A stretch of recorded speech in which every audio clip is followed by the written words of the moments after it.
Joseph here with another video, and today I'm going to join the current frenzy in the vinyl community of listing my top 10 most listened to albums in my collection, and they're not necessarily in any order, but these are the top 10 that I have found that I listen to most frequently. And one way I kind of know off the bat the ones I listen to the most if I think about it, but I also a couple of years ago, I started putting index cards. It might seem kind of crazy, but I actually list every time I clean the album and when I listen to the album. I put it on these little index cards and put it in the outer sleeve. So I can look at a glance and see when is the last time I listened to this album and how many times I've listened to it. Just for my own personal use, I suppose. But this is a compilation. Of course, everybody knows this album, The Beatles, 1962 to 66. I really like the compilations. Of course, they don't take the place of the classic albums, Abbey Road, the White Album,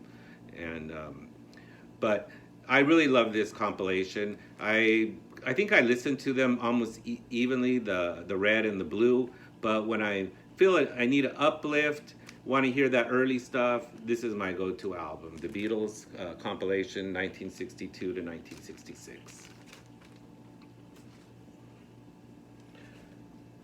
Of course, if you've listened to my channel or watched my channel for any length of time, you know I'm an avid jazz fan. And I say jazz listening takes up over half the time of my vinyl spinning. And of course, tone poets are all the rage the last couple of years. And if I had a favorite tone poet, and the most listened to tone poet, it's definitely Chick Corea's Now He Sings, Now He Sobs. I love piano trios. I'm a big Bill Evans fan. I've always been a big Chick Corea fan. It was really sad when he died a couple years ago, rather suddenly after a quick bout with cancer. But I love the trio work here. It's very adventurous. It's not too out, but not too conservative either. And of course, this is the classic session with Miroslav Vitos and Roy Haynes. And I just love listening to this album. And of course, the tone poet quality is great.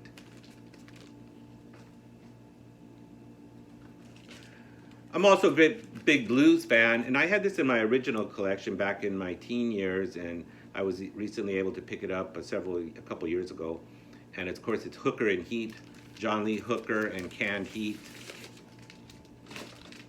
I've always been a fan of this album.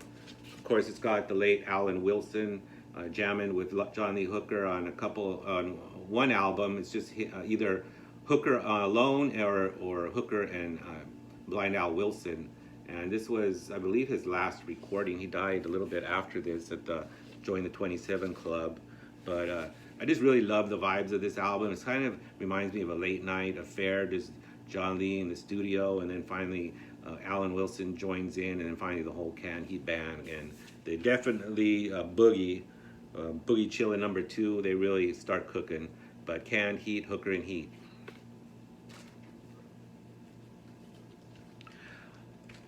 As I was thinking about my tone poets, I noticed that this is definitely at the top of the most listened to album. It's Lee Konitz and with the Gerry Mulligan Quartet. And this is kind of a sleeper. Here's the album. But it's kind of a sleeper as far as tone poets because it's probably not one of the most popular. It's one of the older tone poets. This was recorded in the early 1950s. And part of it's even a live recording. So it's not the high, fidelity recordings of Rudy Van Gelder and his studios, but I just love the music on here. And Chet Baker's also on this, and I just really enjoy the work of Lee Konitz, his Loverman, especially on ballads. And Loverman is one of my favorites. But the whole album with Chet kind of weaving in the background and Mulligan is just a beautiful album, and I go to it frequently.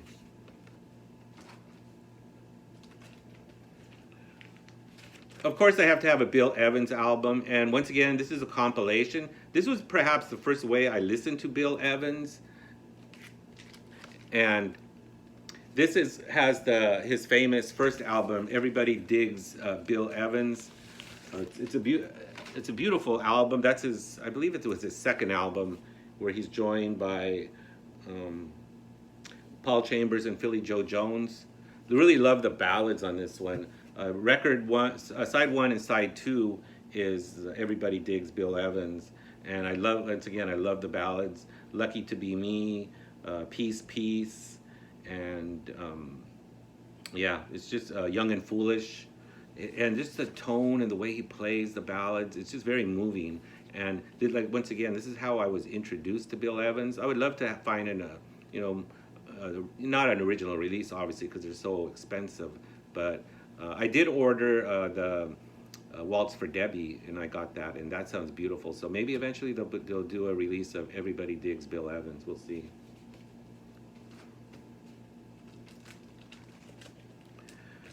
Growing up as a kid, I was a trumpet player. In fact, I played trumpet later in my late teen years, early 20s, but in some bands. But I always enjoyed jazz rock, and of course, Blood, Sweat, and Tears in Chicago were at the prime list of those jazz rock bands. And of course, the two popular albums for Blood, Sweat, and Tears are the second album with David Clayton Thomas. But through the years, I found I turned to Child is the Father to the Man most frequently, with Al Cooper at the helm. Randy Brecker on trumpet, playing some great trumpet, great horn solos, great arrangements. But Al Cooper and the way this hangs together almost as a suite of tunes is just wonderful. And Fred Lipsius is also on sax. But this is definitely one of my go-to jazz rock albums and frequently listened to. I've always been a big fan of Laura Nyro ever since, once again, my teen years. I just fell in love with her voice, her songs, the way she even plays the piano and accompanies herself. I have all of her early albums, the Columbia albums, but perhaps my go-to Laura Nyro album is First Songs, or the way it was originally released is More Than a New Discovery. But everybody's heard these songs. It's got Wedding Ballad Blues, He's a Runner, which Blood, Sweat, and Tears covered, Stony End, which Barbra Streisand covered. But Laura's versions are the versions. Even though this is perhaps overly produced, it's kind of have a 60s pop feel. But Laura Nyro, I love all her albums, New York Tenderberry, Eli, and the one with Patti LaBelle and the ballads where she sings oldies. But this is an essential listen all the time. First Songs, Laura Nyro, or More Than a New Discovery.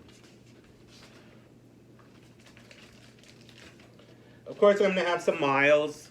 And once again, this might be kind of a surprise.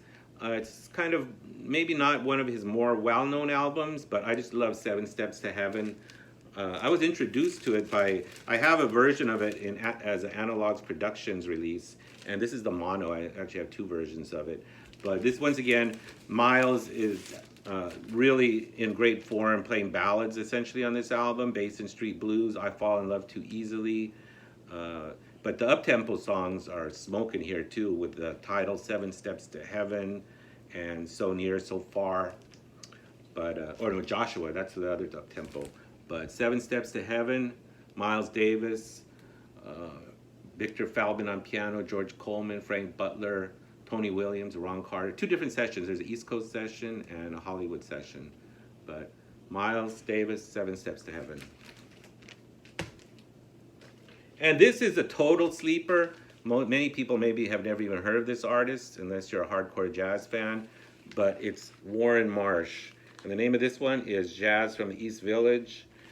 And it's just a beautiful album. I perhaps listen to this more frequently than any other album in my collection. It's on a label called Wave Records, an indie label. It was released by bass player Peter Ind from England, but he was here in the States recording with Warne Marsh and many of the people from the Tristano School. But Warne Marsh, if you're not familiar with him, he was a disciple of Lenny Tristano, a colleague of Lee Konitz. He plays that Lenny Tristano style, kind of cool, laid back, but the lines and his melodic invention are just so amazing. And here it's just tenor sax and bass on a lot of the cuts, and no drums. And there is a drummer sometimes. I think he's playing a phone book with brushes, so it's a very light feel. But Warne Marsh is just incredible on this album, and I think I found it online for not that expensive. It can get a little pricey at times, I'm not sure. Oh, it's an English import. Warne Marsh, Jazz from the East Village. So that's kind of a sleeper top 10, or a way to finish it off. But I hope you enjoyed it. Like, subscribe. Joseph out.